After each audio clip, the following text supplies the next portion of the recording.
Let's dive right in. We're going deep on the Anderlecht-Porto game in the Europa League. Should be a good one. It should. You've been keeping up with Anderlecht in the Belgian league, right? Yeah. They're having a heck of a season.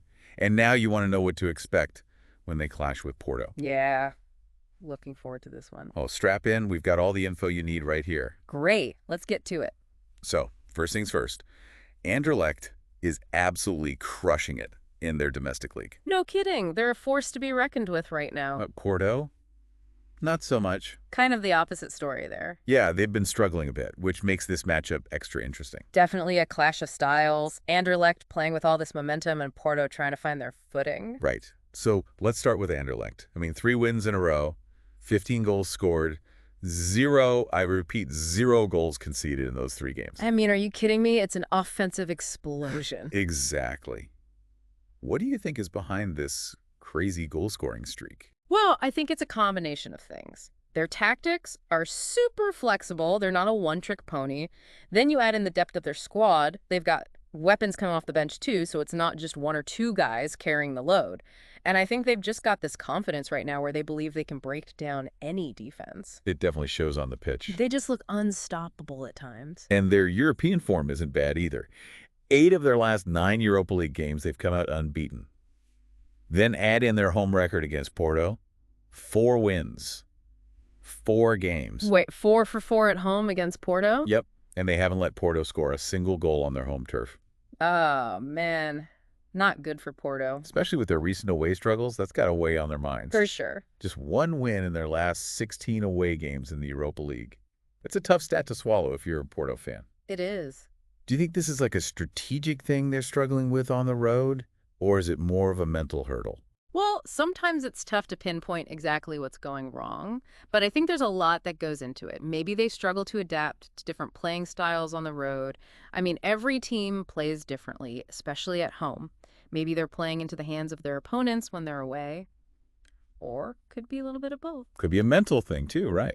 Like a confidence thing when they're away from their home crowd. Yeah, that's definitely a factor in any sport. The home crowd advantage is a real thing. It could be a combination of everything. Whatever it is, it's something they need to figure out quickly. Definitely. There's a lot riding on this match for both teams. High stakes for sure. If Anderlecht wins, they're basically guaranteed a spot in the knockouts. Huge for them. Absolutely massive. Keeps that momentum rolling. And for those who maybe aren't super familiar with the Europa League, the top 24 teams advance. It's a big deal. So every win counts. Every point matters at this stage. And on the flip side, if Porto loses, they could be looking at an early exit. Yeah, a loss here could be devastating to their chances of advancing. This match could be a major turning point for both of these teams in the tournament. No doubt about it. And you can't talk about a match this big without talking about the key players. Oh, yeah. Got to look at the stars. And for Anderlecht, well, we've got to talk about Mario Strykens. This kid has a knack for finding the back of the net. He does, and especially in the second half at home. Seems like he really turns it on late in the game. It does seem like he's got an extra gear at home. Maybe Anderlecht's tactics give him more opportunities as the game goes on. Opponents get tired and he takes advantage. Yeah, maybe he just feeds off that home crowd energy. Yeah. Whatever it is, he's definitely one to watch. He's a game changer for sure. Now, what about Porto? Any players standing out for them? Well, Pepê has been a consistent threat for them. He's got this interesting pattern going. He's been alternating between scoring in the first and second halves in his last 6 appearances. Like clockwork. Right. First half, second half, first half, second half. It's really wild. I wonder if he'll keep that up against Anderlecht. I guess we'll have to wait and see. It would be quite a feat to keep that streak going. While we're on the topic of scoring, I saw a stat about Anderlecht that I thought was really interesting. 6 of their last 8 Europa League games have had under 2.5 goals scored total. That's interesting. It could be a low-scoring affair. Right. They've been really strong defensively, especially at home. But on the other hand, Porto's got some serious firepower. True. So who knows? You never know with football. Anything can happen. Okay, ready for a wild stat. Always. Every single one of Porto's away games against Belgian teams, all 10 of them, has ended with one team winning. No draws. Whoa.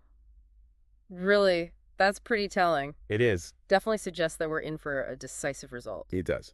So given Anderlecht's home dominance and Porto's struggles on the road, especially against Belgian teams, what do you think? Another big win for Anderlecht, or can Porto pull off an upset? Man, that is the question, isn't it? Tough one to call. It really could go either way. I know.